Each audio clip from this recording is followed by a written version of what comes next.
Okay, well, thank you, everybody. It is 5:31 on my watch.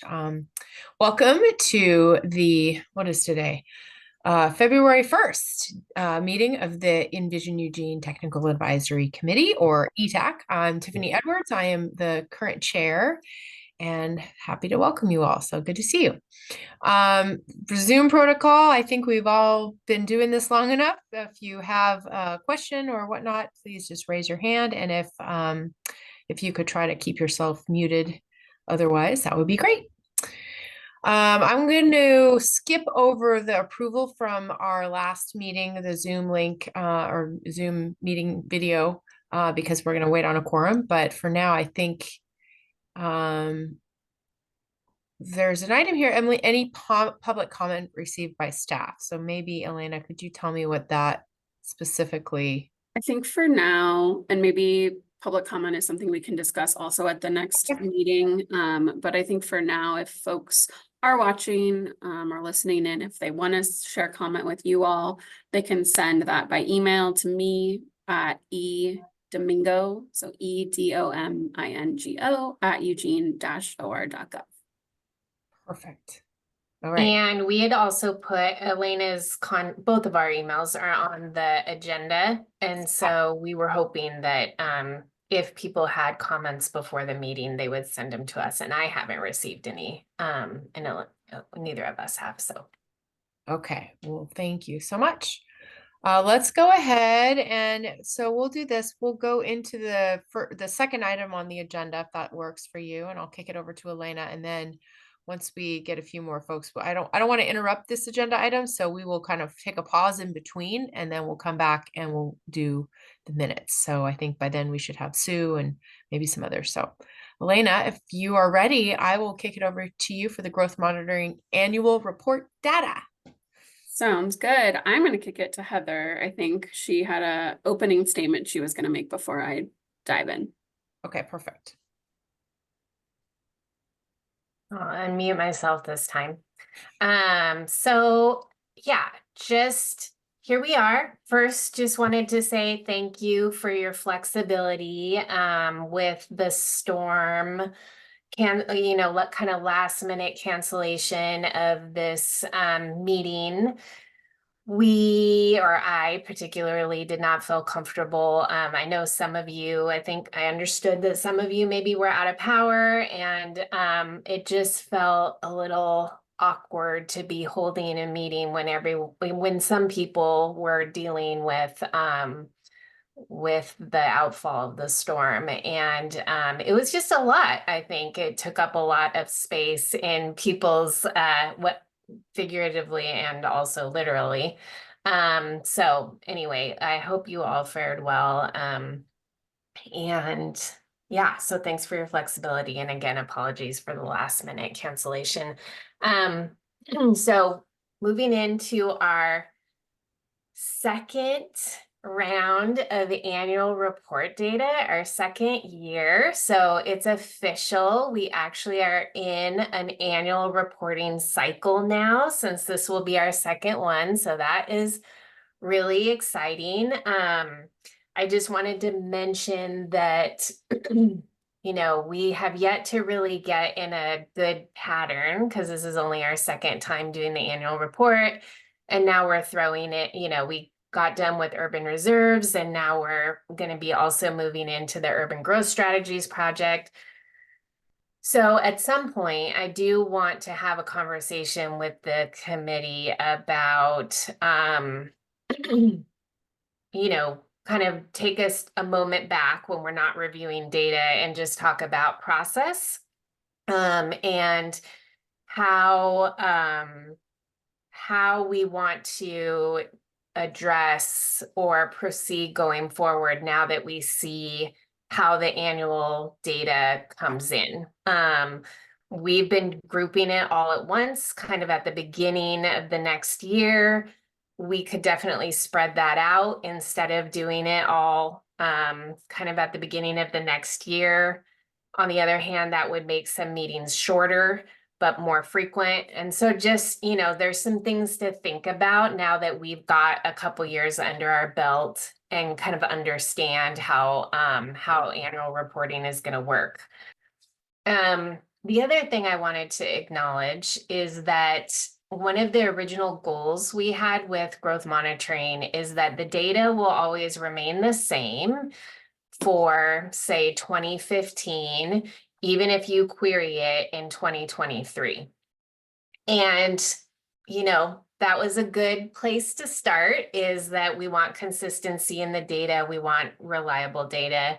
But it turns out, again, having a couple years under our belt, that there's good reason for historical data to change and not be the same when I query 2015 in 2023, because we changed historical data. So as an example, last year, the Middle Housing Code amendments, we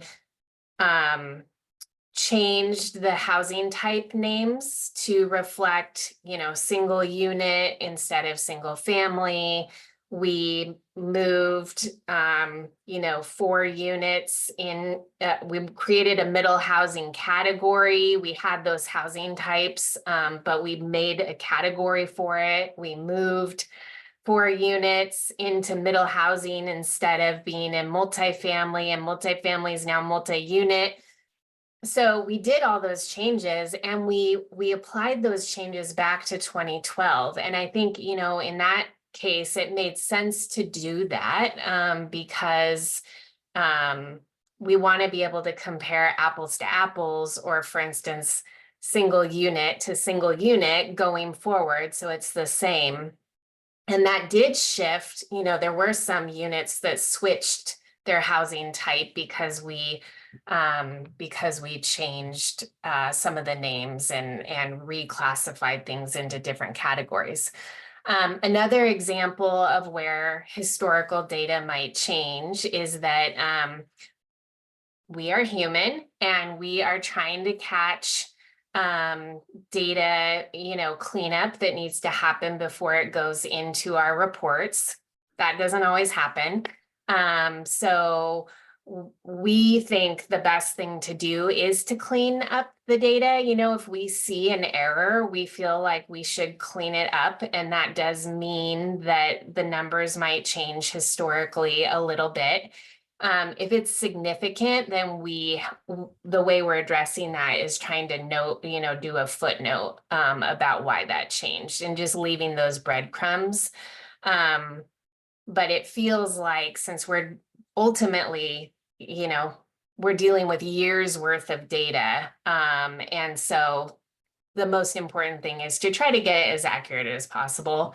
And also knowing that we have kind of that 80-20 rule where, the last 20% might not get us very far. And so we still are trying to get most of our data correct. But when it's a clear error that we find, we are updating those. And then sometimes there's a bug in the software, because we had to build multiple new software for this project. And if, again, kind of like the data cleanup, if we find a bug and we realize that it caused us to have incorrect data, we fix it, and then we note it in the reports. So, and then the third thing, as Elena will talk about when we get into housing permits, is that sometimes we have an opportunity to actually have improved data. Not that it was an error before, but just refining our data to get information that we couldn't otherwise get unless we were able to refine our system and change it a little bit. And so again, and we'll talk about this with demolitions and changes of use, those are opportunities for us to have better data, but it does impact historical data. So I just want to make sure that everyone's kind of aware of that and agree. I think the best thing for us to do is, again, when it's significant, we are trying to document it in footnotes, or like what Elena will be talking about. And like with the middle housing code amendments, we actually have a paragraph in the report that is like, hey, this big thing happened. And it did affect historical data, but here's why we did it, you know? So hopefully that makes sense. But it does lead to, you know, someone picking up an old report and being like, wait, why are your numbers in 2015 different than they were in this report than they were in the newest report? So with that, I'm just gonna kick it back to Elena. Sounds good. So I'm going to jump in on our housing development data, and really probably just kind of walk through the documents that were sent out, which is kind of what we did last year. So feel free to interrupt me or tag me, or if I kind of skip over something you want to spend more time on, let me know. Yeah, and wanted to first start off with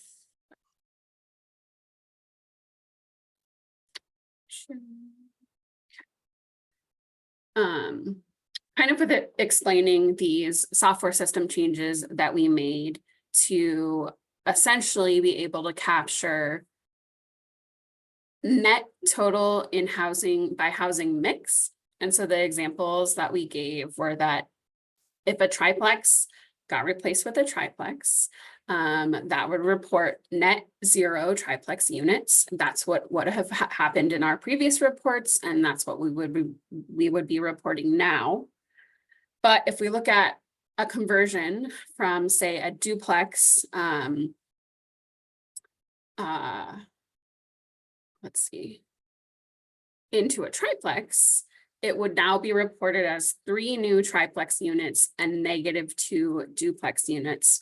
Whereas before we may have been reporting that as 1 net triplex unit. And so for visual folks, I kind of took a snip of what that actually looks like in our software system. And so you can see now we have 3 new triplex units and -2 duplex units, whereas before it would have captured the new use as a triplex unit with 1 net new unit. And so as Heather mentioned, like this is basically just getting at better data. And so it did, though, change some of our housing mix totals this year. But we did go back and update all of that data starting in 2012 to get those better numbers. So just wanted to start there, and I'll walk through some of our numbers. So Hey, Elena. Yeah. You want to pause and see if anyone has any specific questions about that? Sure. I don't know if that I can see. Okay. Sue. Trying to unmute. Sorry, go ahead, Sue. So I just wanted to clarify that it looks, well, first of all, I want to say that it is so exciting to look at this report because it's been such a long time coming, but it actually is fantastic to see. I mean, we're starting to actually see data that makes sense and that can inform policy decisions later on. So it's great. But based on what you and Heather just said, is it correct then that going forward from here, there really won't be other stuff to clean up because the descriptions of the housing types and all of that are now kind of squared away? Or are we just going to be doing this forever? I think that's a TBD a little bit. I mean, I think we know even just from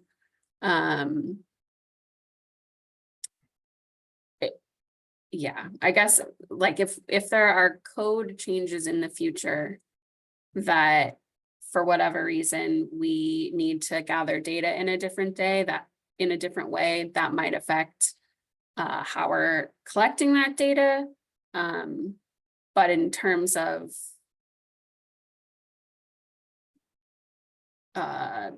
changes we needed to make due to middle housing, I think those are complete.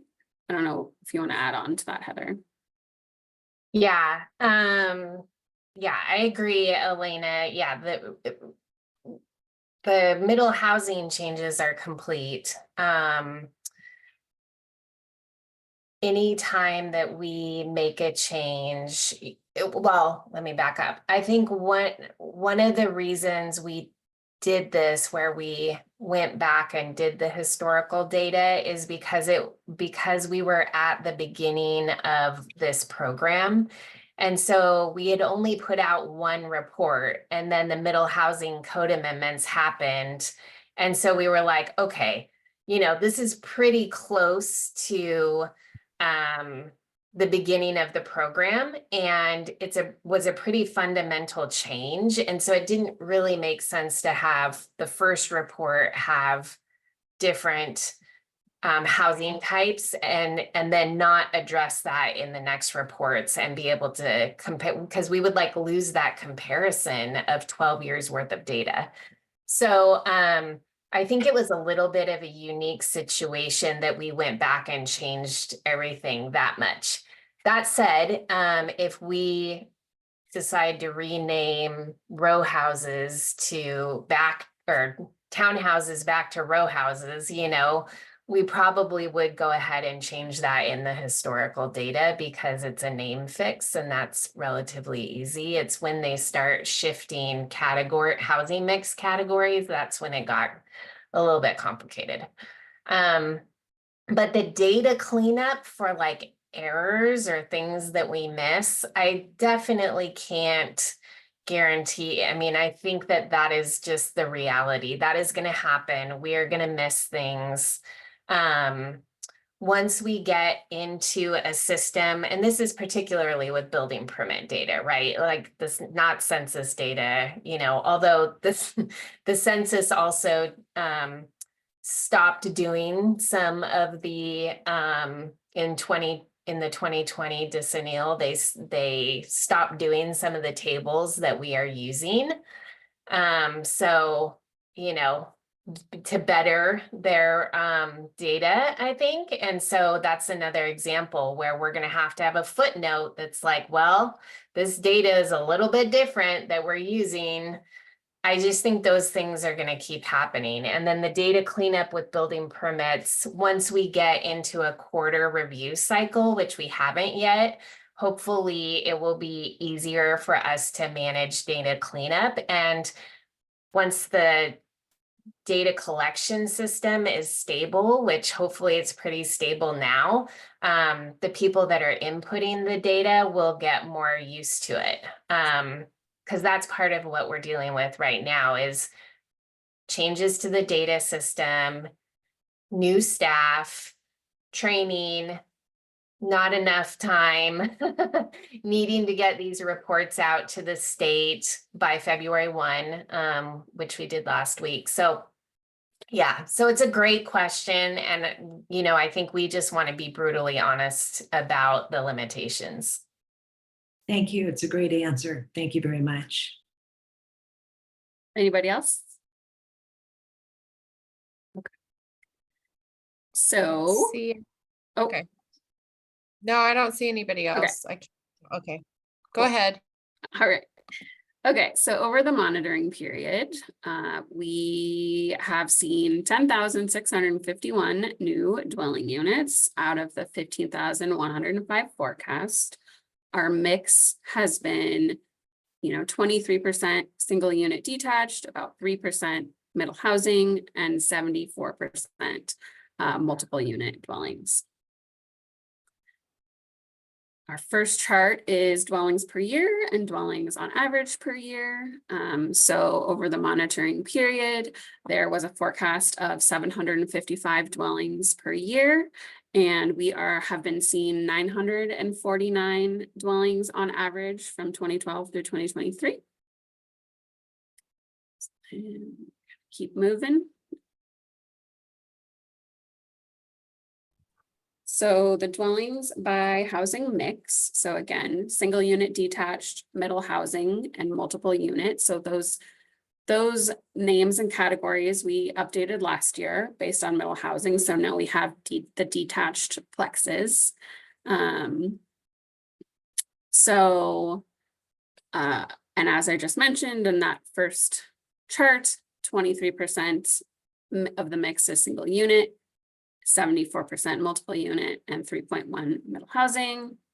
You can see that in this chart. And so you can see that the 2001 to 2012 averages versus the 2012 to 2023 averages, and then the forecast, or sorry, the forecast and the trend. Let's see.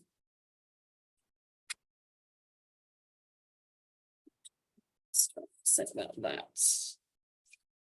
So we did see middle housing this past year jump up a little bit, but you can still see that at 3.1, it is definitely much lower than the forecast of 20%, but also lower than the 2001 to 2012 average. Let's see. Okay.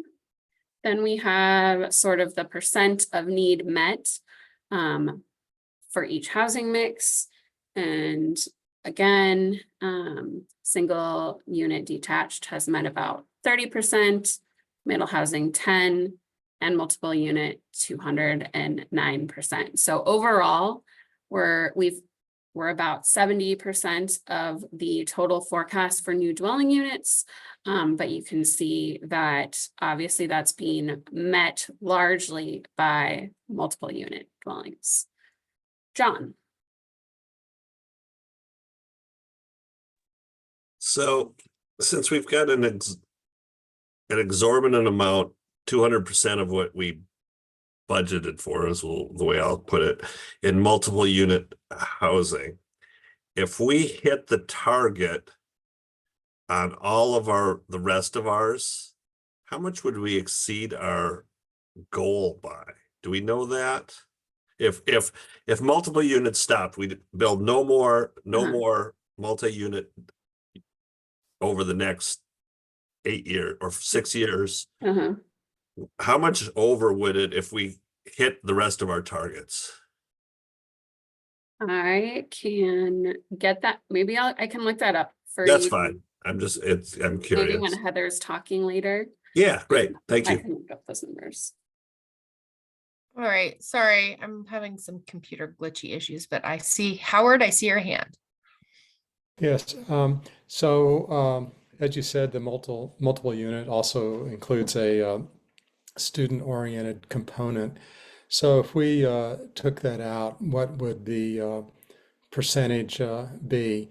And then the second question is, just given casual observation driving on Franklin, all of the student housing that's going up, I guess a lot of people wonder, and plus what the university's building, is that all really going to get absorbed by students? And has there been any evidence, anecdotal or whatever, actual, that some of that student-oriented housing may actually be rented to non-students, or is there any idea if that might happen? Just kind of curious. In terms of the anecdotal, whether that'll be rented out to non-students, I haven't heard anything. I don't know if Heather has or not. But I'm looking for, let's see. I did take out student housing Yeah, it was like at some point, but I'm trying to find my notes. I'm kind of chime in real quick. This topic did come up the other day at a meeting that we had Eugene City housing staff at, and the response from the group, from city staff of the group, that had to do with the fact that they can't actually inquire about that. There isn't a way to determine. I think the comment that was made was that there were families living in some of these student housing, because they're not specified to students. It just has to do with the way that the rooms are oriented, in that they're a rent by room kind of rent situation. And it sounded as though they really don't have a mechanism to identify who is a student and who is a non-student. And so very possibly, yes. And so, because I followed up with a question like, is there census data that we can access or anything like that? And so I, in my head, was thinking, I'm going to ask the ETAC, the planning staff that works with ETAC. And so sounds like it's a big question mark. Yeah, and we were really intentional when we flagged like what we called student housing. It intentionally says potentially student housing because and we footnote this in the comprehensive report. I can't remember if we do in the annual report, but basically it's like it's within the West University neighborhood. It is or close proximity, but it is has a name, like a marketing name that is geared like the collegiate or something like that. Or the developer is like specifically like student housing developer LLC, something like that. That's like a known flag, not flag, but yeah, like a known flag that we can kind of say, hey, this looks like it is potentially student housing. And then, like you said, the configuration of the rooms. There is some multi-unit housing that is on Franklin, and that I think folks have been like, well, that's all student housing. And we're like, well, actually, when you look at it's really just standard apartments. Yeah, it's on Franklin, but it's really standard apartments. There's nothing in the name or the marketing that is like, this has to be for students. And so it is tricky. It's a fine, it's a very gray area. And obviously we know that students live in single unit housing as well. So I just want to make sure that, we're clear about that ours is very like, Yeah. and And Howard, it was 60-40.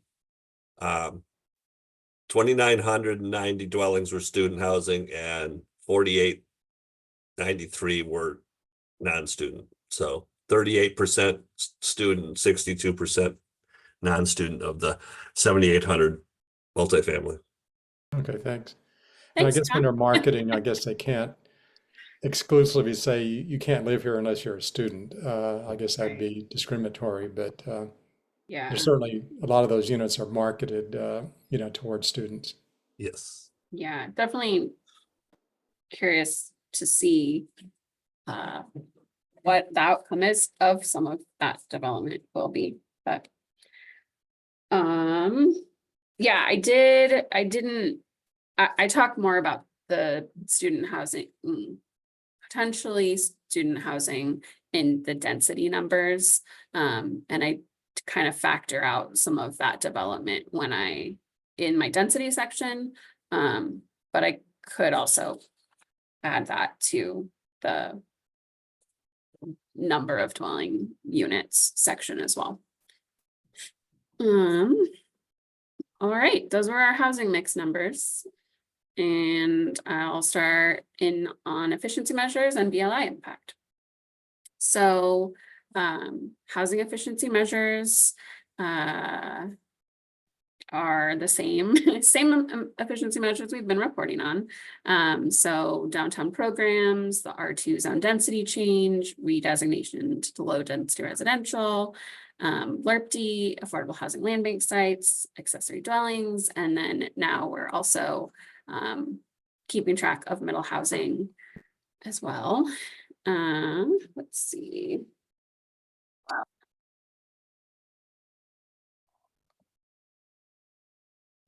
It's just all the descriptions.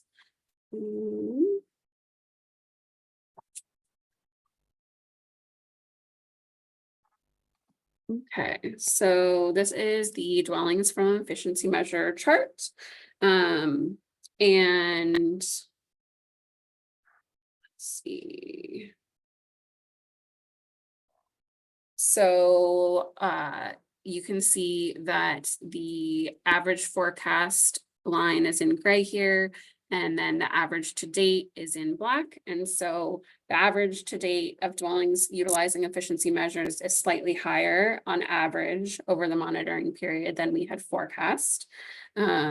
So you can see each year in orange, these are the dwellings that have utilized efficiency measures.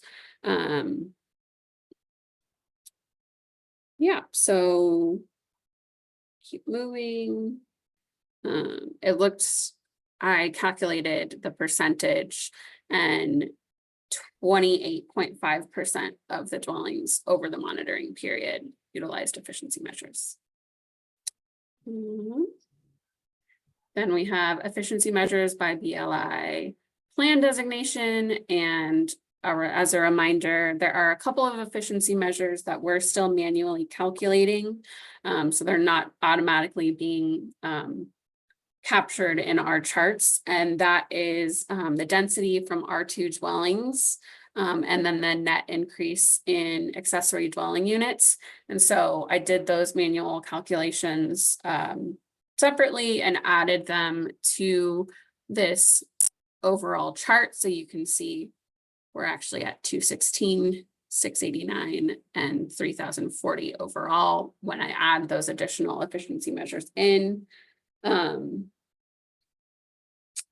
So on medium density residential and high density residential lands, the efficiency measure need has already been achieved.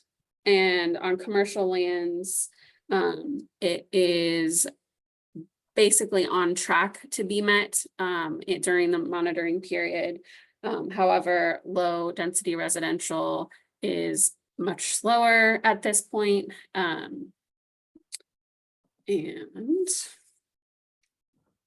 I've got Sue's hand up, Elaine, if you have a breaking point.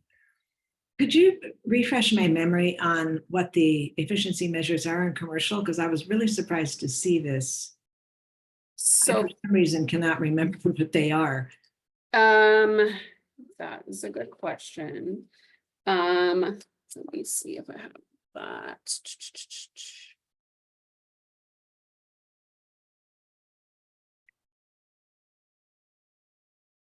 Do you know off the top of your head, Heather? It's mostly downtown, and when we say downtown, it's kind of the larger downtown plan boundary. So it would include riverfront, it would include like the 5th Street area. Yeah. But it's interesting because even though it's commercial, it's also including residential then, because in the riverfront, that's all, a lot of that's residential, and 5th Street Market area too. So even though it's in a commercial category, a bunch of it is actually residential, right? Yeah. Right, it's housing happening on commercial plan designations. Mhm. Yep. And that's one of the things in when we start looking at the urban growth boundary,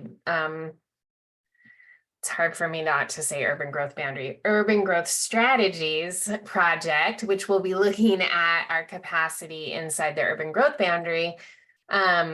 When you are making assumptions about how much housing future housing can happen on different types of plan designations, commercial, because we don't have a minimum density requirement in commercial, the amount of housing we were allowed to assume was really small because it was based on past trends and without incentives. And so, you know, whereas in like high density residential, medium density residential, some of those other ones, we have minimum densities. And so you're able to really correlate that with the data and then how much you should assume on them. The John, mixed use zones are hard. sorry, Heather, didn't mean to Nope, cut. that's fine. John, Thank you. Thank you. Thanks. So in this section, we talk about how we've met or are meeting our goals through efficiency measures. And I'm specifically thinking about the downtown area. And a lot of the building that has happened downtown that we're attributing to efficiency measures are part of it, but there were other factors that were a major driver to some of these. And I'm thinking of the urban renewal agencies and all of it wasn't direct money that was going into it. Let's take the eWeb properties, for example.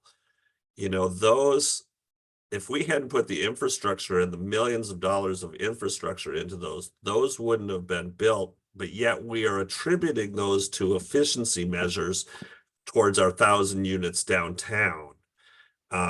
And so I don't know how that gets captured, because if you say, okay, well, we achieved our 1,000 units downtown by using efficiencies, and the efficiencies we were using were MUPD. Well, MUPD alone wouldn't have gotten those built. Correct. And Yeah. so how do we convey that when we're looking forward in the urban, what are we calling it? Urban growth strategies. Yeah, I mean, how do we correlate that in when we're looking at efficiency measures going forward to, to say, oh, well, MUPD worked, look at it, it got us our 1,000 units downtown, when it was just a part of it. Yeah. Elena, can you scroll down to the programmatic approach? Yes. Yeah, that's where I was. Right there. Yeah. So, yeah, I don't know if you want to talk about that, Elena, or if you want me to.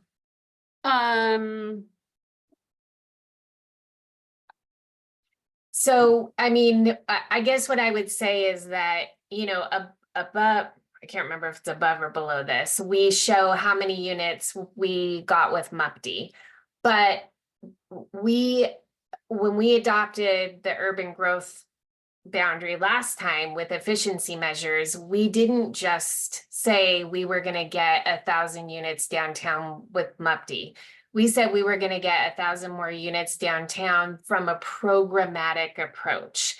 And so while this chart says downtown plan, MUPD, and urban renewal, know that the reason, and we talk about this earlier in the document where we talk about the programmatic approach, is that it isn't just MUPD alone. It isn't just urban renewal alone. It isn't just SDC credits, which is another thing that we give downtown. Anything in the downtown plan boundary is getting a whole suite of things. It's getting MUPD, it's getting SDC credits, it's getting staff assistance with helping coordinate things, it's getting the public improvements. And so you're absolutely right. And that is what we are trying to, again, when you read the write-up about the programmatic approach downtown, we list a bunch of things, including just staff focused on making it happen downtown. Because it all kind of has to work together. Right. And that follows through in our next, when we get into our next thing with our employment lands, where we put the new lands in for employment, but none of them have gotten built because that secondary support hasn't been there.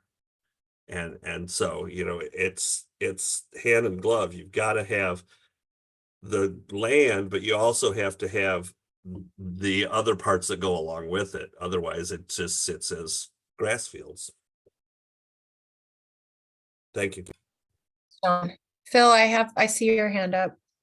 Yeah, I guess, the next slide down, if you were to keep scrolling, is kind of getting to exactly what I think you're talking about, Heather. And then below that, there is reference to the city's adoption for transportation SDCs for certain types of housing. There's no way to probably do any kind of tease out or correlation about the effectiveness of that, perhaps, because that applies to different areas, not just downtown, but along certain corridors and so forth. Is there any way that we could probably test or have data that tries to speak to whether that as a policy measure has moved the dial, or otherwise, you know, I know the city has capped ever since that SDC transportation SDC benefit was adopted. It's just been a number in the budget, and whoever gets it first, and I know one of the student housing projects on Franklin Boulevard got all the money, and then there were probably a dozen or more projects that did not get that benefit because of that. Now, maybe some went ahead and built, some maybe, I don't know if they didn't or what, or just had to lump it, but I'm wondering if there's a way to tease out that, drilling down further into these SDCs, because like the downtown SDCs that are paid by the urban renewal district is one thing. These are corridor based, and so they don't kind of neatly fall into one of these buckets, I don't think. Yeah, this is great. You all are priming yourselves for the urban growth strategies project, because the first component of that that's really going to be coming to this group is the redevelopment analysis. And that will be a pro forma analysis where we will be looking at particularly, along the key corridors and looking at climate friendly areas. So we'll be talking about that, potential climate friendly areas in downtown specifically, based on existing zoning and conditions. How much redevelopment could we see? And what if we change those policy levers? So it's the things a lot of you are looking at, or have been kind of talking about, over the past couple of years, is, well, when are we going to start talking about those strategies that could really flip the dial to get more redevelopment and more housing than we're seeing, and is one of those SDCs.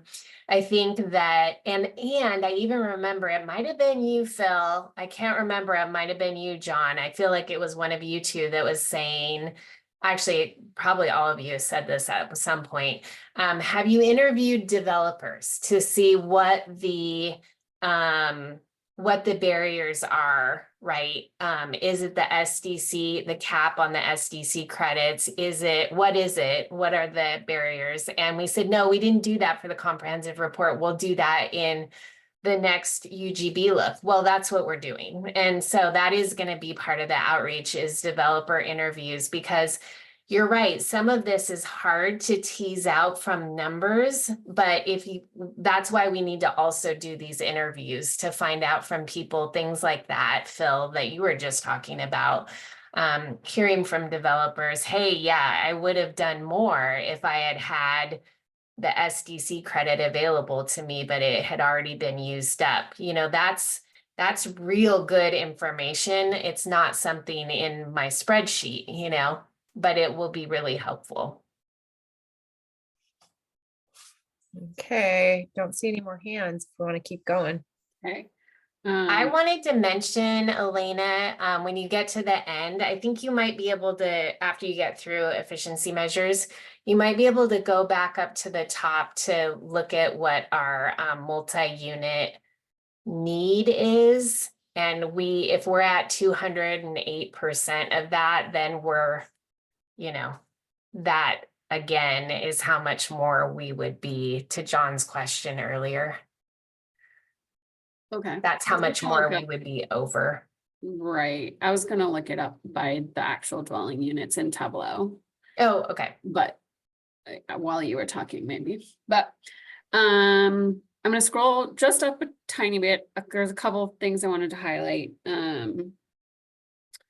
Just our ADU numbers. So I did those manual calculations on ADUs.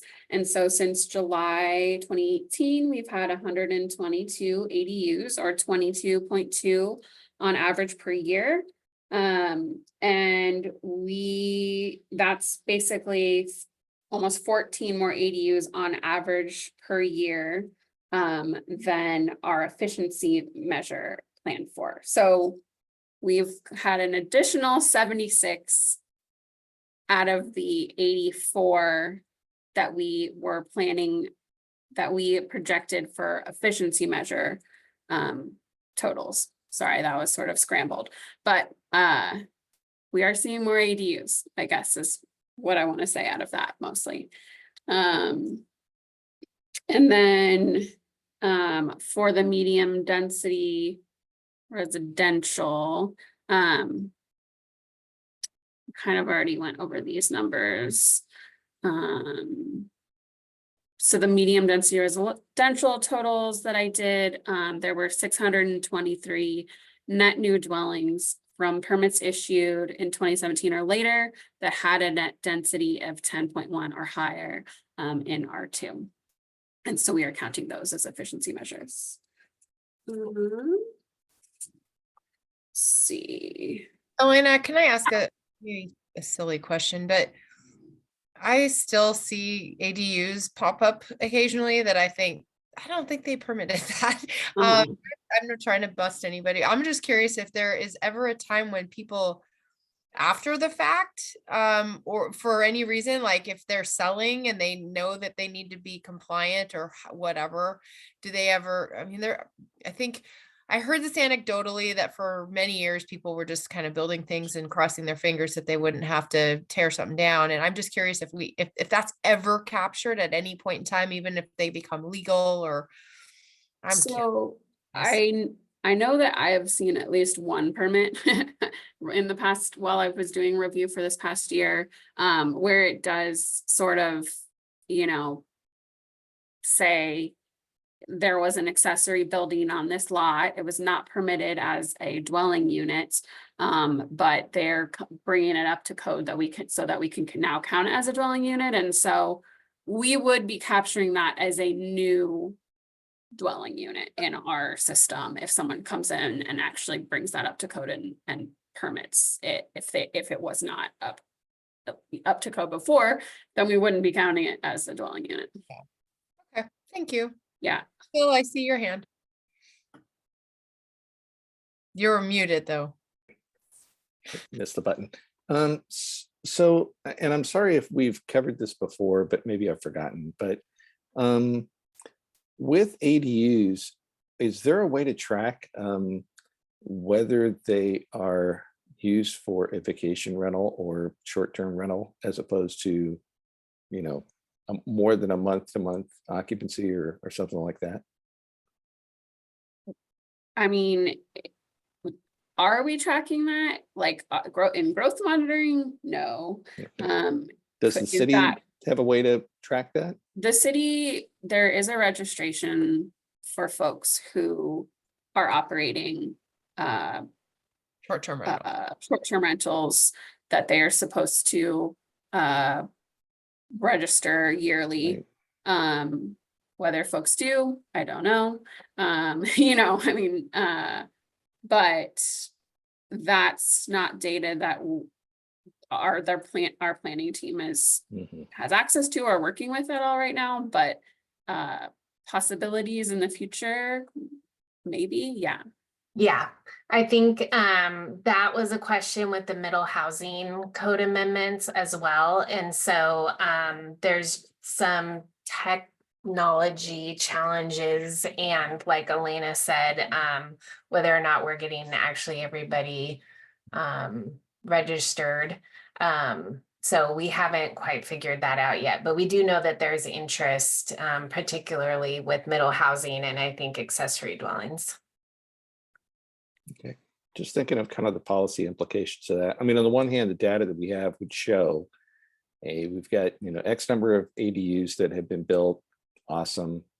It's not like it's so many that, you know, it's snowed every neighborhood or certain neighborhoods like the one I live in where, you know, people were freaking out about that when we started flexing these rules. On the other hand, I mean, it would be good to know, I'm sure the policymakers would want to know, like, are we allowing these, and maybe it provides source of income for certain people, which isn't a bad thing, but it isn't kind of helping solve our housing dilemma. So, but it's a hard thing, I'm sure, to kind of figure out how to track. All right, No other hands, so. keep moving. Keep on going. What? I said, keep on going. Keep on going. Okay.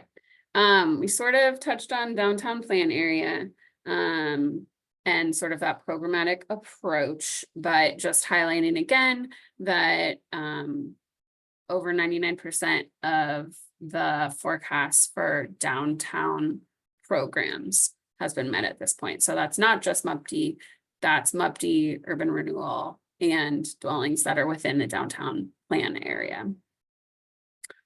Let's see.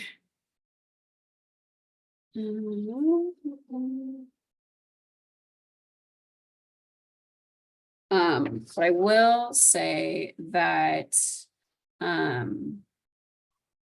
so over the last year, sorry, okay. Over the last year, it looks like have been an additional 120 more dwellings in the downtown plan area. And as far as MUPD dwellings, there were those 549 that were the student housing efficiency measure in 2013. And there are 307 additional MUPD dwellings, and those are all from 3 projects. So the Ferry Street project, the Pearl Street and Gordon Lofts, and then the new project in 2023 that got permitted at 5th and High that's being constructed right now. So let's see. We haven't seen any urban renewal yet. And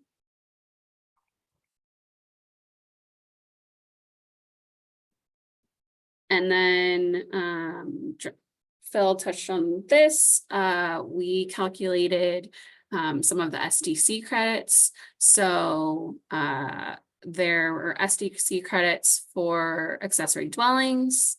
And let's see.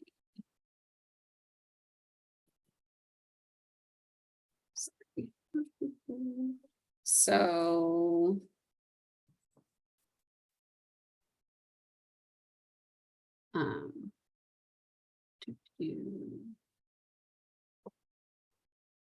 okay, so for the new transportation SDC credits that were implemented in January 1, 2019, there have been 394 dwellings downtown and along key transit corridors that utilize that and received $76,000 in credits towards their permit charges. And then we have middle housing. And so what I wanted to do here, hopefully it wasn't too confusing. This first chart was actually just the chart that we had included last year. And I wanted to include that just to show the comparison of the numbers now that we've implemented our software changes to sort of better capture that net number by housing mix. And so, but this is the second table is what the actual numbers are showing in our current reporting now. And so you can see that in 2023, we had 13 permitted row houses, townhouse dwellings, 26 duplex dwellings, 18 triplex dwellings, 36 fourplex dwellings, and 4 new cottage cluster dwellings. And out of those, I wrote it down.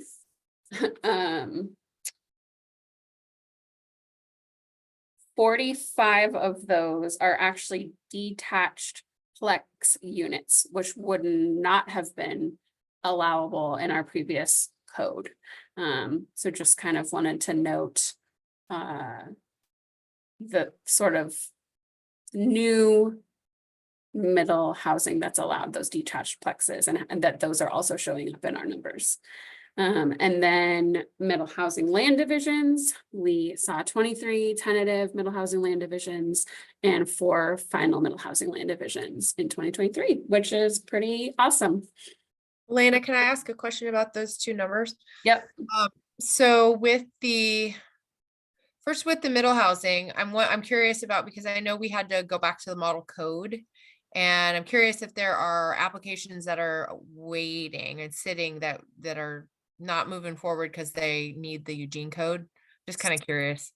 There might Okay. be, And I then- don't, but these are numbers that already got issued permits. Okay, so they already So- got permits. So, Yeah. because I think that there could have been a lull. In fact, I know of a couple that were waiting. So I think that someday we'll be able to have like consistency with the year to year to be able to really track that. But I know of several, developments that are expected that are just waiting for the code to be readopted. Yeah. And then my second question is on the land divisions. So I know this group wouldn't know this because this is super wonky stuff that I just learned, but we've discovered an issue in the city of Eugene where, because you cannot do a partition from a primary dwelling to, what you want to then further partition into middle housing, within the same calendar year, it's like either needs a legislative fix or something. So there's a fix that's being worked on, but I'm just curious if there's any of those that we've identified that were not able to be processed because of the calendar year partition issue that, just out of curiosity, because I think that there's more there if that's Right. the case.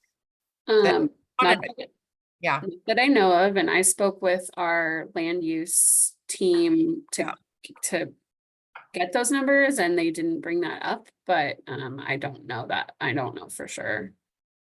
Okay, just curious. Yeah. I see, John, I see your hand. Well, I also wonder, sorry, John, I don't know that it would have gotten entered into our system as an application if they weren't allowed to do an application yet, timing wise, so my guess is they're not, but I can check. Yeah, it's okay. That's okay. Just curious. John, go ahead. You're on mute, and then There we Phil. go. So looking at this chart, where would Peace Village fall into this category? Because to me, those look like middle housing or something like that. And are they represented on this chart, or where would they be represented? Peace Village, that's out on River Road, right? Yeah. There would be multiple units, because it's a tax lot with however many, 50 units on it. And so, Okay. even though the structures might be in groups of 4 or 3 or 2, because it's on a tax lot with more than 4 units, it's captured as multi-unit development. Thank you. Okay, Phil, go ahead. So along those lines, I guess if somebody were to do something, somewhat novel, like they did there, or a land trust kind of a thing, it might just be lumped into a multifamily project, even though it somehow operates a little differently, and you would think of it almost as like a cottage cluster. Is that, and that's part one of a question I have. I'm not sure I got your question. Well, I mean, if, let's just say that there was, the C Street project in Springfield that was done as a land trust, which has, I don't know how many units, maybe it has 4, maybe it has 6, I don't know. So maybe inherently by the number alone, it's going to fit into either middle housing or into an apartments, even though it doesn't operate that way. And there's some sort of equity that people have within the unit. So I don't know if there's a neat way to track any of that stuff and, include it in your data. Yeah. Those may be few enough and kind of enough of unicorn projects that maybe you just kind of note those. I don't know. And the other question I had, so I think maybe I'm answering another question, but the other one was about, what about if and this is maybe a perspective kind of data tracking thing, but to the point that Tiffany's making of, somebody does a middle housing kind of partition. They have a single family lot, and then they partition off the back half and they develop a triplex. And then they do another partition of that triplex unit in the back, so that each of those become separate units and are, say, sold.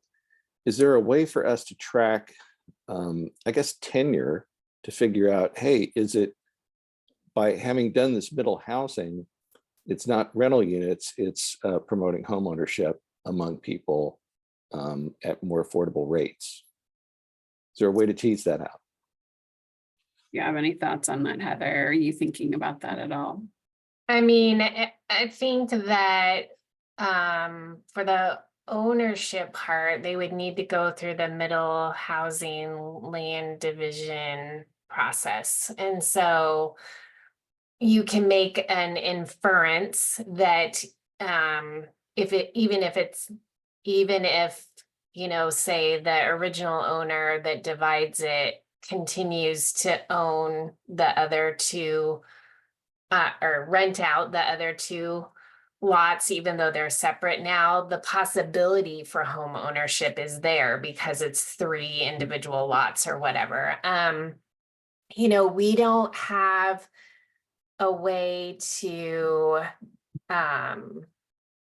allocate it at that level, allocate tenure, renter, or owner at that level.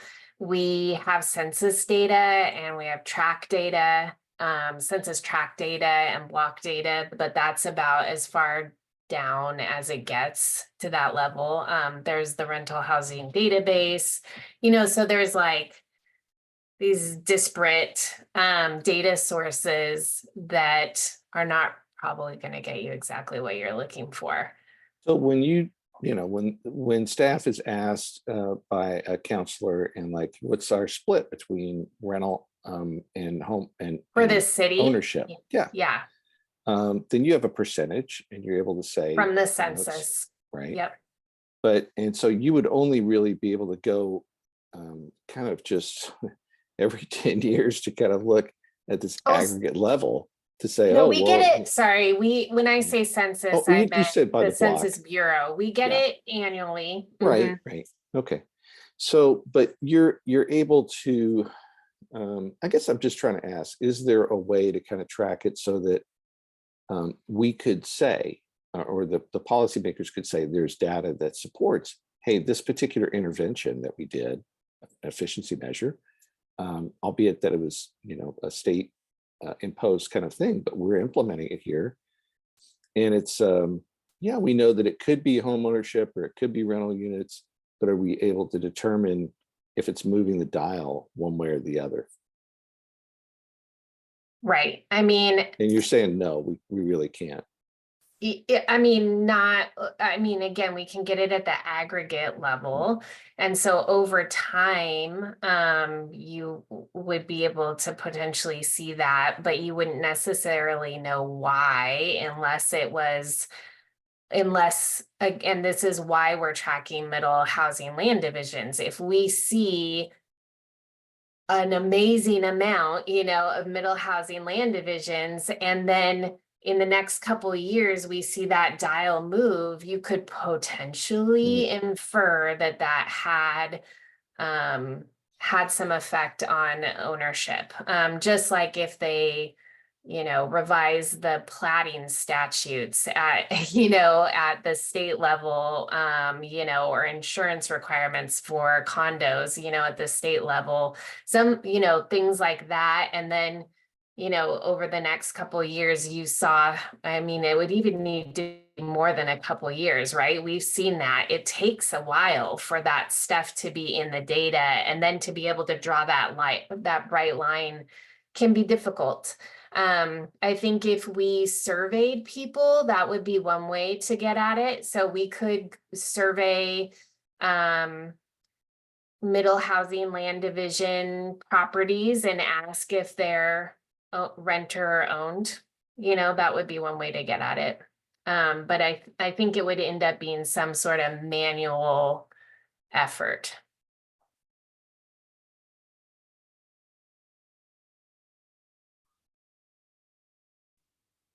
Hopefully you guys can hear me. I'm kind of frozen, but feel free to keep moving. Okay. All right, then we have housing development, buildable lands impact. So our low density residential land has developed below pace. Our medium density residential land also below pace. And then high density residential land has been met, and commercial is sort of on pace. Go to this first chart. So on vacant land, for high density residential and commercial, there was a small amount of dwellings forecast. But we have seen about 1,500 new dwellings between the two, which is much higher than anticipated. But then on vacant, low density residential and medium density residential, they are below the forecast pace. For developed land, we've already seen that has exceeded the forecast. And almost half of the new dwellings on developed land are on commercial developed land, which is 109, which has met 109% of that forecast. And so, yeah, new dwellings on developed land for all residential plan designations have been met or almost met at this point. Let's see. Here's the totals for dwellings by BLI category and plan designation. And then we go into acres developed by BLI category and plan designation with the percent of need met. And so in total, 664 acres were developed with new housing, which is 25 acres more than we reported last year. Here is the total overall. And let's see. One interesting tidbit was that 618 residential acres were developed with almost 7,200 dwellings, but then 41 commercial acres were developed with over 3,000 dwellings. So you can kind of see the difference in acres versus dwellings with residential versus commercial. Let's see. I think I'm gonna keep going.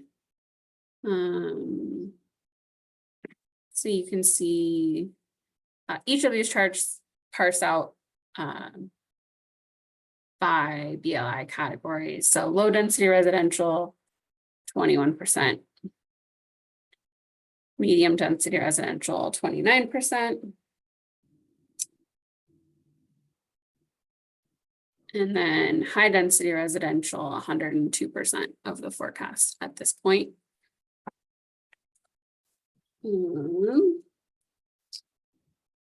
And so in particular, the vacant high density residential land is pretty close to being exhausted. So we don't know that number will go up a ton more because in the BLI,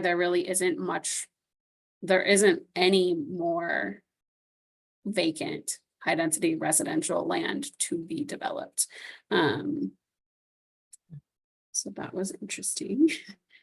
Any questions on BLI impact?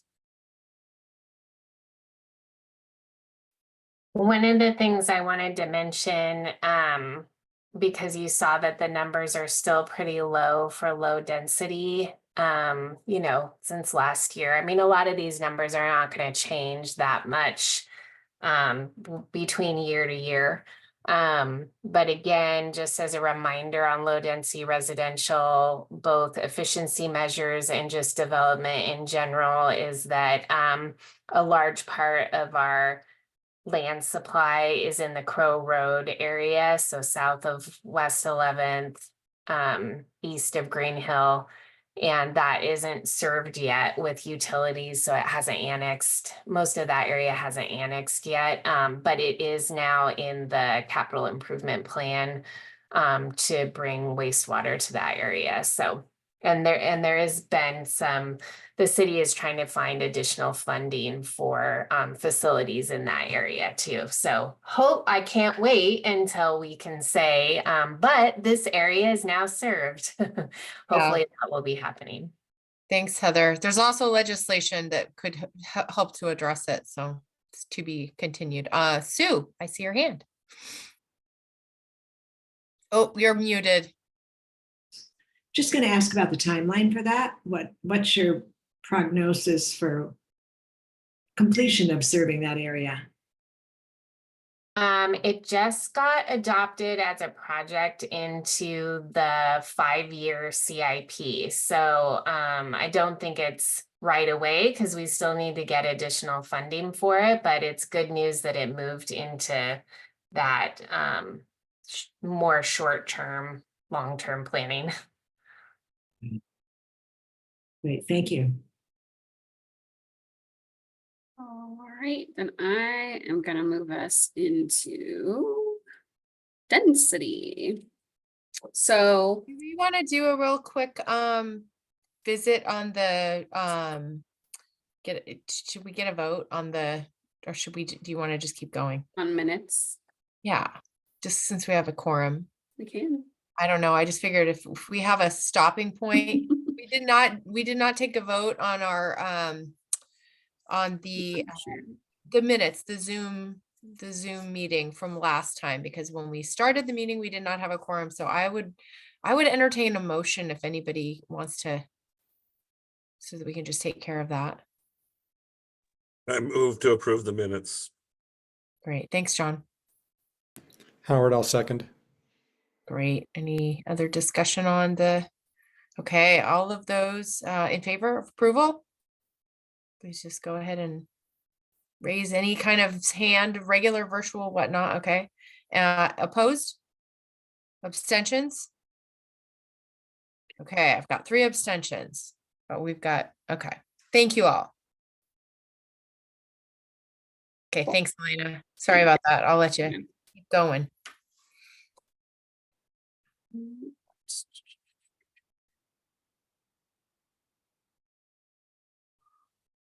Okay, I'll jump into density. So with density, one of the descriptions we sort of started out with, we did make changes to based on the changes we made to the collection system. And so density, the net density is based on the total dwellings, which is the existing dwellings that are remaining on the site and the new dwellings. And so previously, the total dwellings did include any removed dwellings or demolished dwellings. And so those negative numbers are not being included in the total dwellings that are used to calculate the net density on a development site.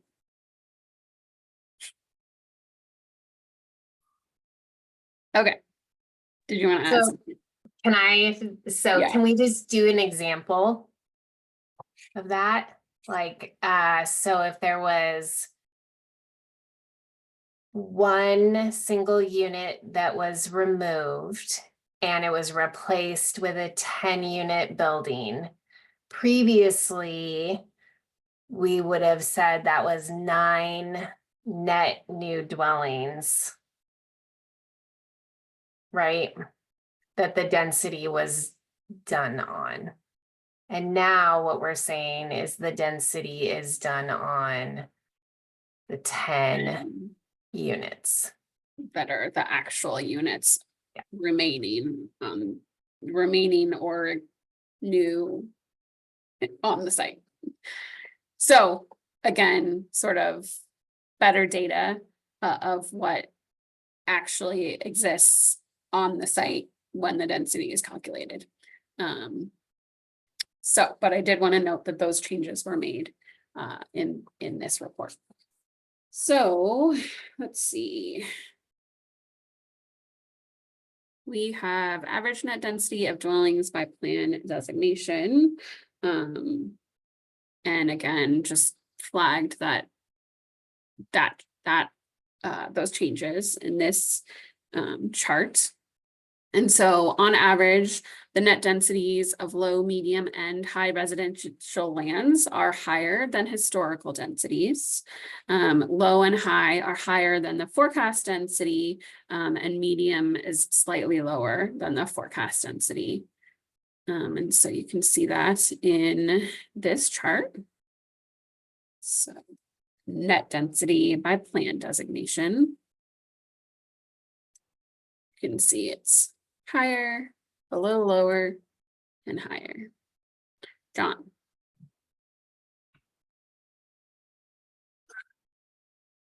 Heather, can you remind me when you talk about our density is higher than normal, I'm talking about single family or single unit residential. We broke that out to different density levels in the hills, correct?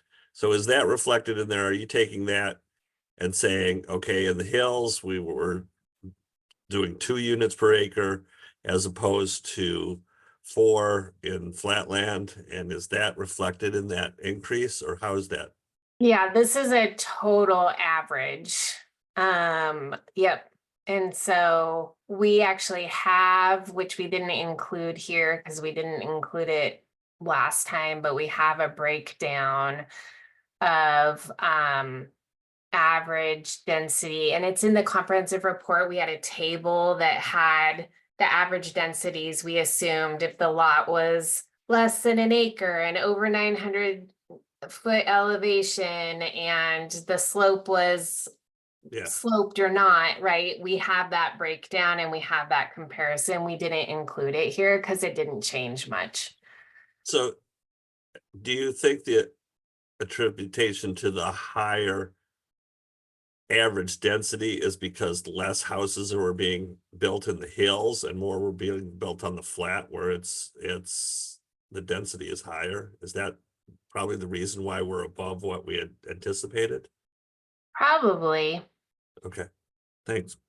Yeah, and the other thing I wanted to mention is that when we made those data software changes, because I know density is a hot topic, right? And so when we made these data software changes, we compared last year's report of permits through 2022 with the same data permits through 2022 with the software updates. So we're making kind of a big deal about the software updates and the net, but there was not hardly any change, because most of the time if we weren't capturing, if we weren't capturing a demolition, we're capturing it better now, but it was like 1 unit was being replaced by 20 or being replaced by 5. And so it was a pretty small amount of where the numbers would change. And so again, the density didn't really change even when we compared the exact same years. So I know that wasn't direct to your question, but I do know that there's a lot of interest in density, and I just want to make sure you all know that we did check that. And anywhere that if it had seemed wildly different, we dug down into it and went, okay, is there something going on here? And we didn't have anything that was wildly different. But yeah, it's still the same. The other answer to your question is that we continue to see what development we have seen on low density residential and medium has been on flatland primarily. Yeah. And so for these density charts, because it is a topic that comes up, and we did discuss it last year in our annual report. I calculated what the high density residential density would be if we did remove the developments that we flagged as student-oriented housing. And so on high density residential, that would go from 39.9 to 29.9 if we removed the flagged student-oriented housing. And then on commercial, which is at 71.9, if you removed the student-oriented housing, it would go down to 26.5 dwellings per acre. So that's a pretty big jump. Okay. For average net density of dwellings by housing subcategory, obviously 5+ dwelling units is much higher than the other housing subcategories, and pretty much stayed the same as last year. And again, if you removed the student-oriented housing flagged development on 5+ dwelling types, it would go from 78.1 down to 44 dwellings per acre.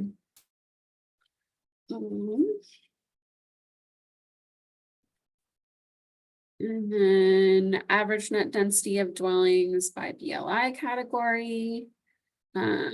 We kept partially vacant, vacant, and developed. So you can see that the density on developed land has been higher than on vacant and partially vacant. And almost half of the new dwellings on developed land have been on commercial land. And 97% of the new housing on commercial land has been 5+ dwelling unit types. So get that higher number. And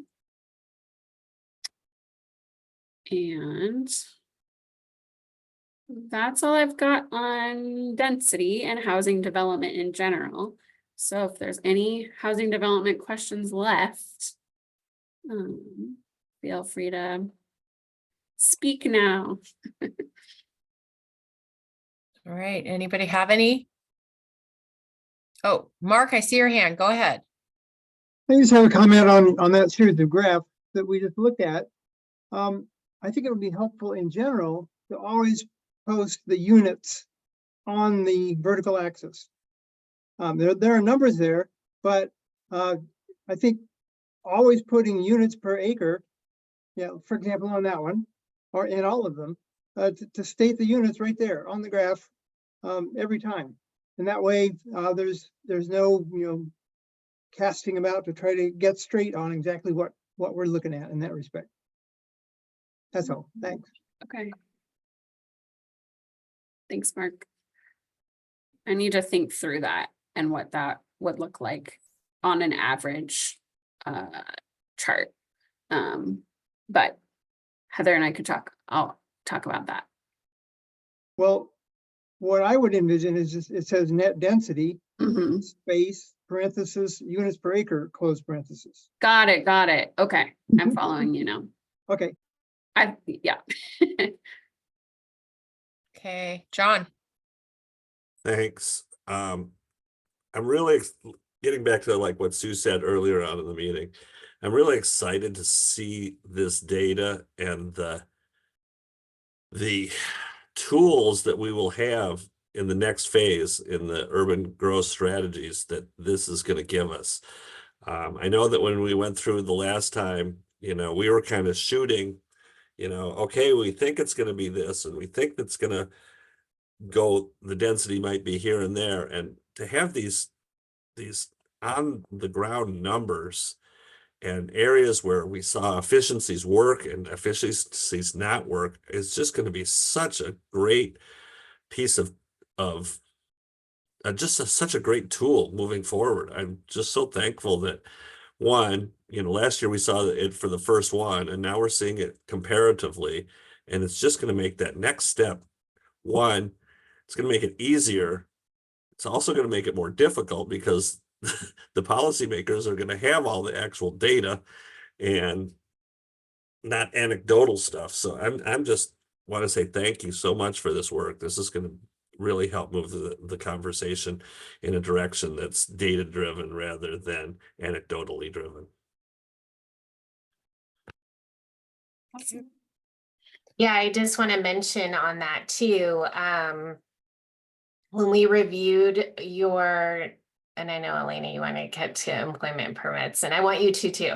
But when we reviewed the ETAC schedule for the next 2 years, one of the things was we do need growth monitoring data for 2024 to be done in early 2025. And so we're actually going to start particularly the building permit data, because we want to use a whole nother year's worth of building permit data in the urban growth strategies and the BLI specifically for the capacity analysis. So it's exciting because it's like they're feeding right into each other. It'd be nice if there was a little space between them, but there is not. So 2024 is going to be a wild ride, and we appreciate you being on this roller coaster with us. Thanks, Heather. Okay, so in looking at the agenda, Elena's got the employment data to present, and then it looks like we're going to need to skip. Heather, you had something on there, but then at the end we do need to have us talk about the next steps and upcoming meetings. So I'm just going to kind of try to move us along because we've got about a half hour. That last agenda item was a 60-minute agenda item, and we took about 80. So I just want to try to be mindful of that, guys. So, Sounds good. I think we can get through employment. Okay. Thank you. Yeah. I'm doing my job. That's all. There's Mexico again. Oh, that desktop. Wow, I thought mine was bad. I know, it's not great. It works for me though, so that's what matters, I suppose. Yes. Oh, right, our employment permits. And so on this first chart, it's really just the employment permits totals by subcategory. And you probably noticed, I put a comment about it, but we have a new subcategory that is called to be determined. And so this is also sort of a result of those software changes that essentially helps us get at net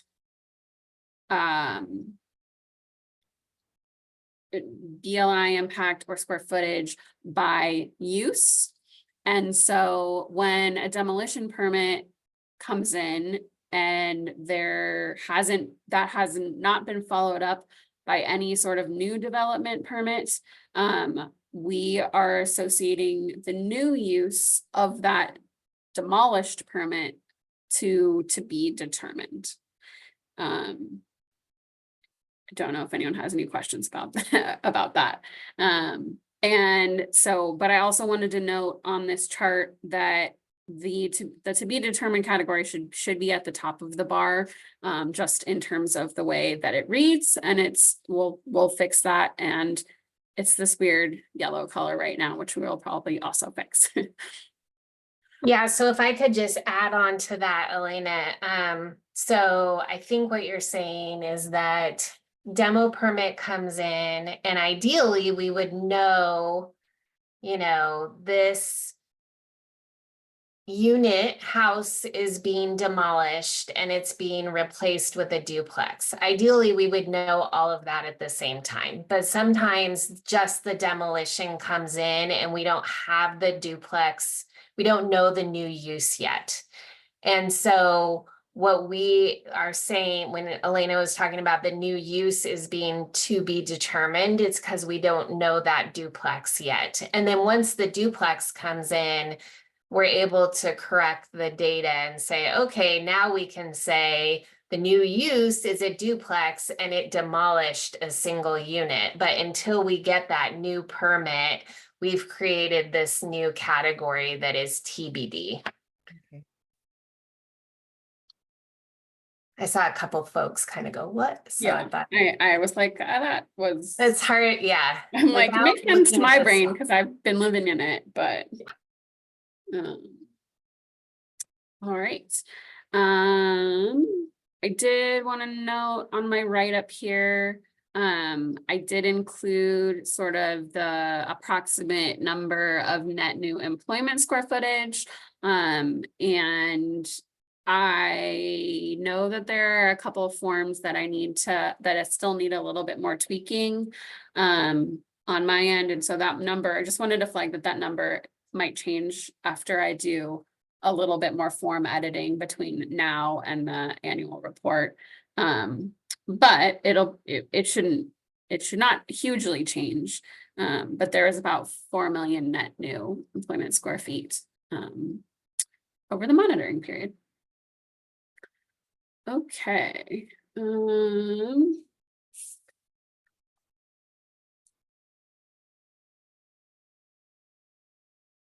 can see that in addition, like on housing, we saw it too, that there were some fewer permits in 2023.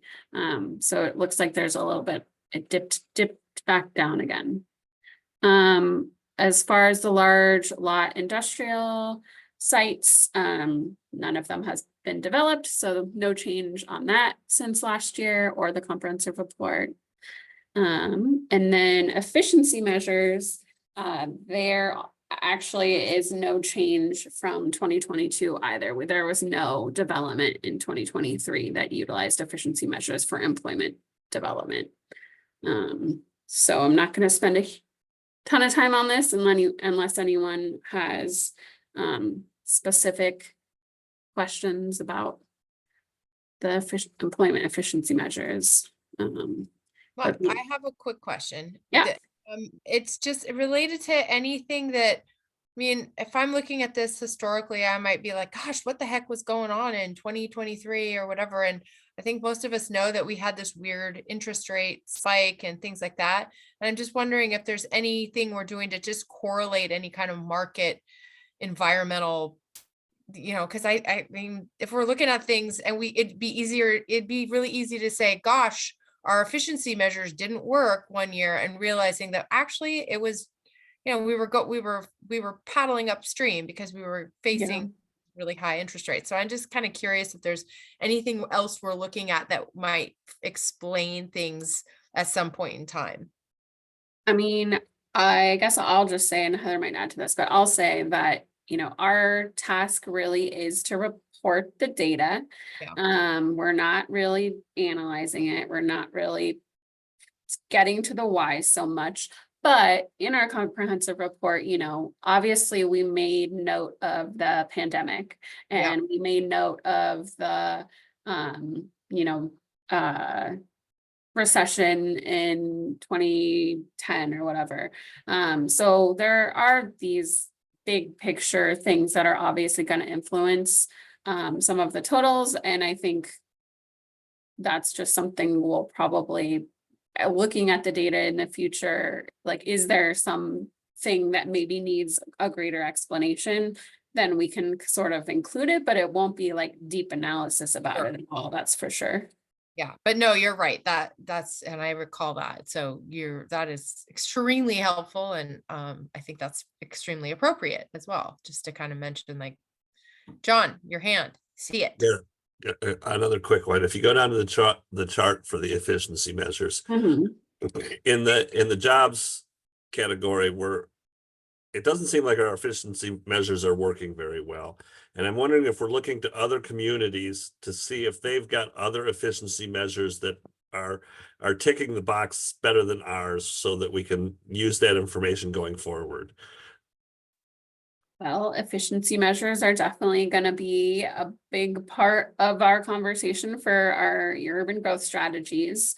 Heather. Yep, just like we were talking about with housing, we'll be doing developer interviews. We have some working groups that we're putting together, topic specific working groups to look at policy lever changes.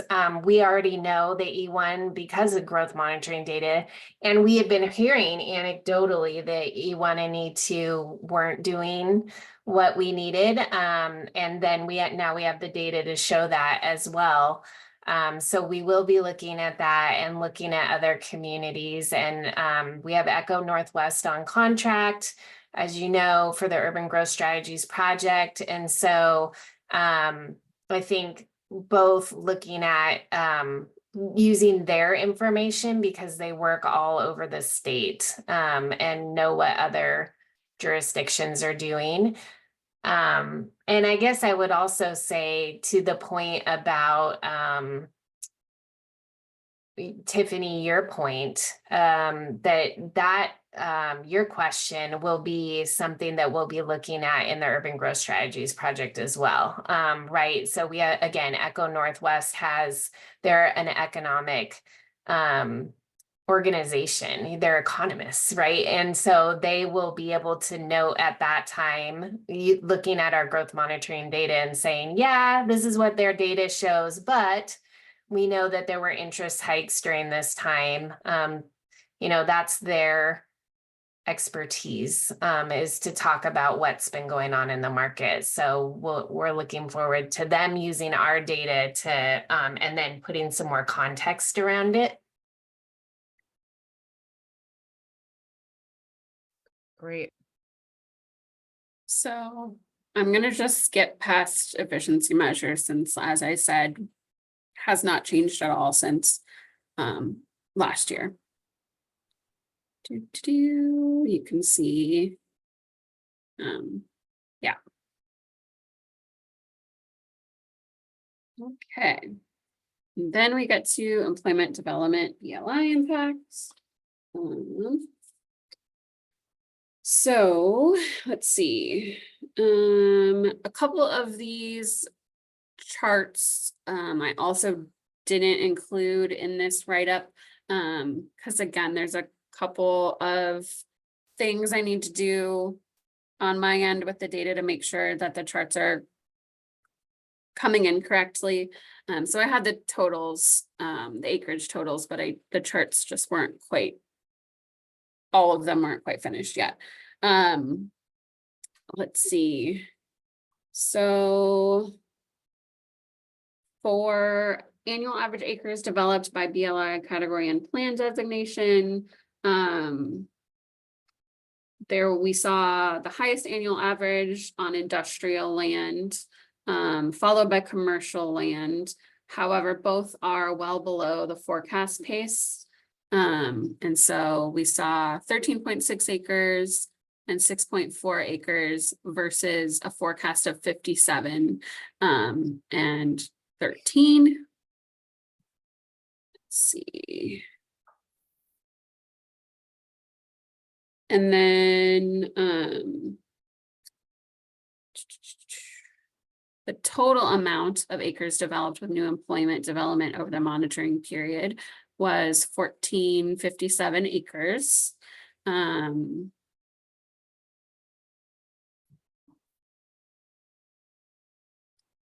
Sorry, that is the forecast, and we saw 350 acres develop. Let's see. What else? Again, a large portion of the employment development forecast is for industrial land in the Clear Lake UGB expansion area. And so that is also a part of the reason why we're not seeing larger totals. Let's see. So 27% of forecast for commercial land has been met. And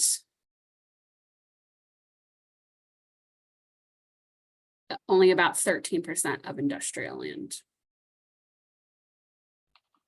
And let's see, if I can show that. I think I have charts for those. There's industrial. And then government and education didn't have a forecast, but let's see, 61 acres developed mostly for schools. And then what else? We have low density residential, only about 9% met. Medium density residential, about 93% met. And high density residential, about 40% met. Phil. Getting back to the business of schools. So, I mean, there's been this flurry of new school development, but that doesn't reflect new acres that weren't, you know, in a school site necessarily, does it? Probably. Basically what 4J's been doing is like, you know, they're Right. gonna build into the play area and then they're gonna knock down the old building, and it's kind of like what they did at on you know, a couple of different sites. So Right. So if it was like a grass area, that, I don't know, I'm trying to think of, basically we're capturing new impact from development.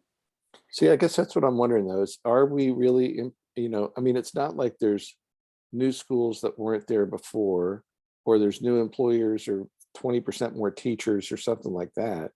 It's just like, you know, yeah, there's building permits and we've renewed these facilities that we need, but So you know, square, this might belie a little bit that yeah, we aren't necessarily growing the number of schools or the Right. size of the schools and so forth. so square footage wise, if there was a building got demolished and you put up a new middle school and they're around the same square footage, you're gonna have net 0 square footage potentially. So that's Mhm. not new square footage where new jobs can, you know, come in. Mhm. But for BLI impact,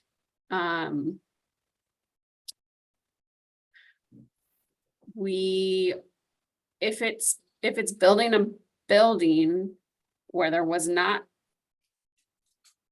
an improved developed area before, we are capturing that as new buildable land impact acreage. And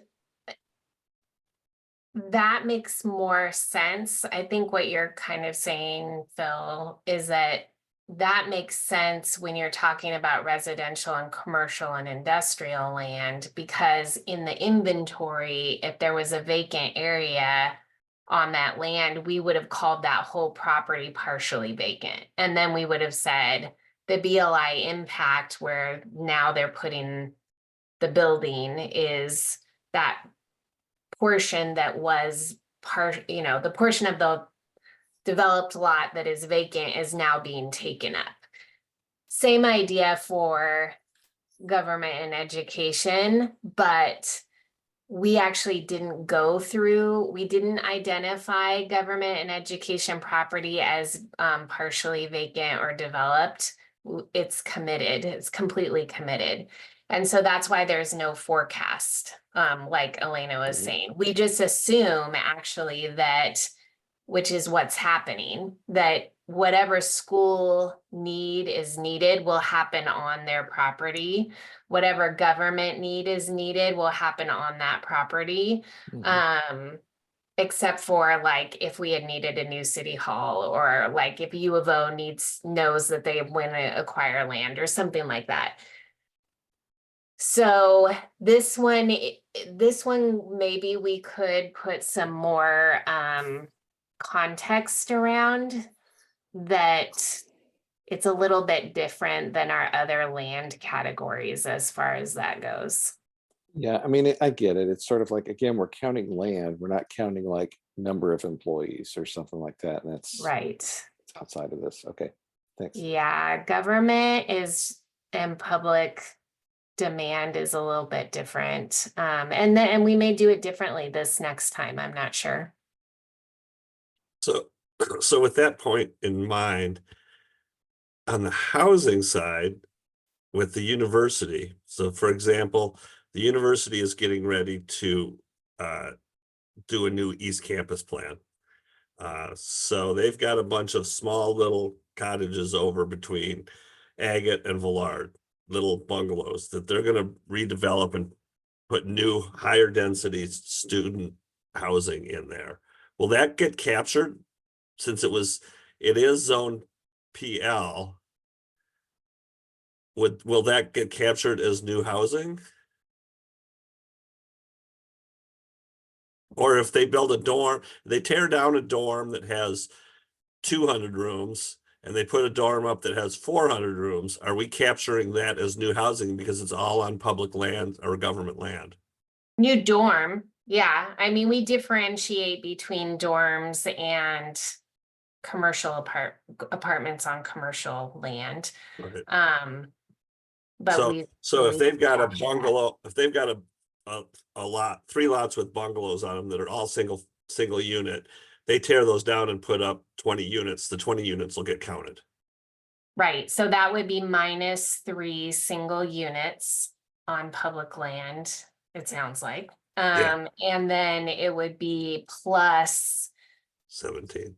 well, Oh, I 20. mean, well, so if it's dorms, it's group quarters, which is different. I thought you were no, it's not dorms, it's apartments. Well, it's So gonna U be of like O's building them, U of O is gonna be doing it, yeah, the East Campus area. but it's It's just getting dorms. started. Well, gonna I don't be- know if it'll be dorms or it'll be graduate student housing, but it'll be more dense than what they have there now. And typically group quarter, well, sure. And so depending on what comes in, we will capture it. And we will either capture it as new dorms or as new apartments.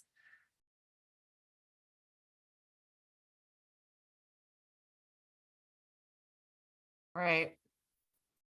Should we keep going? Sure. Time back, we have like Yep. 12 minutes. Okay. Next steps. Next steps. Yeah, so I think we'll just pick up population and employment growth at the next meeting. Elena and I were talking about the next meeting on February 15th, and I think in order to use your time efficiently and our time as well, and be able to get the data in a good place, we have not had the opportunity to look at any of the next items, which are housing affordability and the American Community Survey census data. And the packet would be due to you next week. So we feel like it would be better to pause and do the March 7th meeting, cancel the February 15th meeting, and then the March 7th meeting will be population and employment growth, housing affordability, and census, and or not census, sorry, American Community Survey. You know, the population and employment growth data, while important, we don't have a ton of new data anyway, so I think that part will go pretty quick. Oh yeah, that's right. And then for the urban growth strategies meeting, we actually before we get to redevelopment analysis, we'll be coming to you about the land use map, which is taking the comprehensive plan designation map that lives in the metro plan and our comp plan that we share with Springfield. And it's very blobby, and we'll be making it tax law or parcel specific. And so we're gonna, yeah, John, I saw that look. That was I'm excited look. You're not alone. It's been a long time coming. Springfield just adopted theirs, so we're ready to learn from them and start that. And so we've been slowly working on this project over many years, and we're wrapping it into the Urban Growth Strategies project. And so we want to bring you the methodology and just kind of walk through it with you. So that'll be first, and then redevelopment analysis.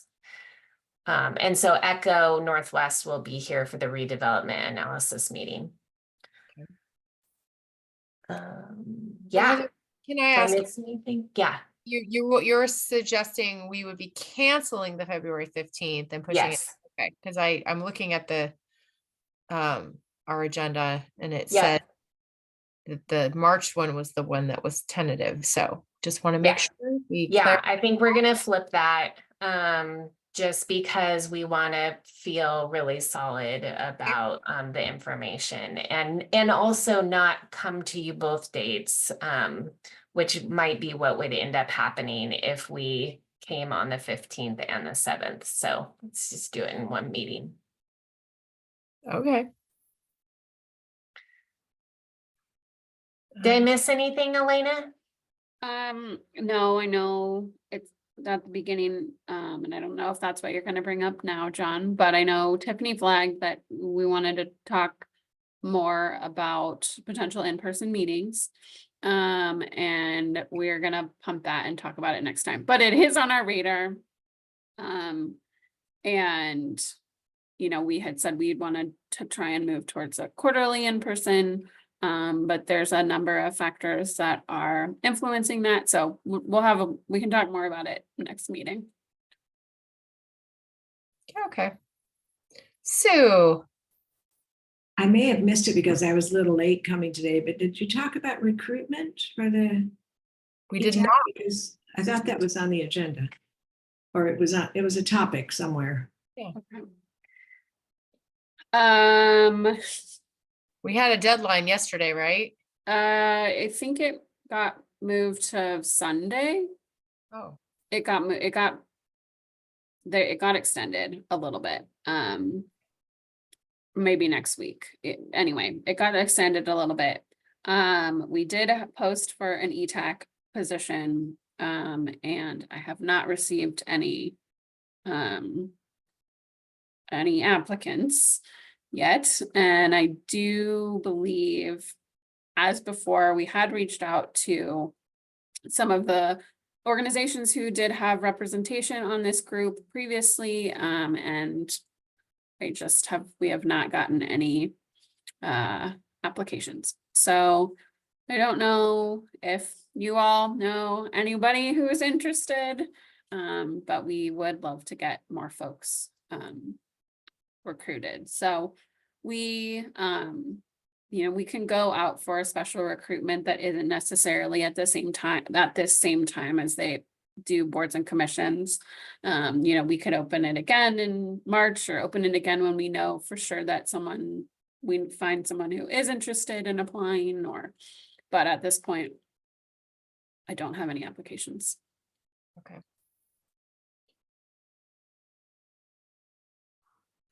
Well, that is helpful. So it's extended to Sunday. Let me look up the date really quick. We had pushed it out at one point with the Yeah. chamber just to announce all the openings, but it was a few weeks ago.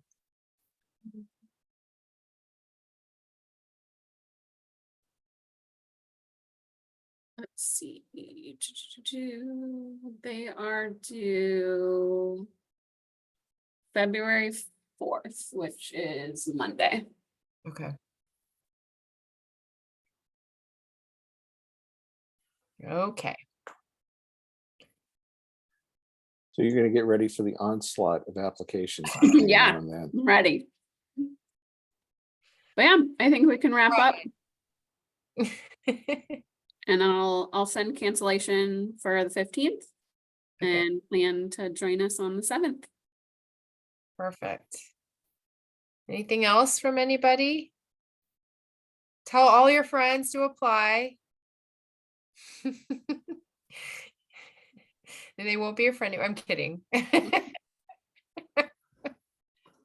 I tell people you're in the know. You're gonna hear about all this stuff before anyone else does. Yeah.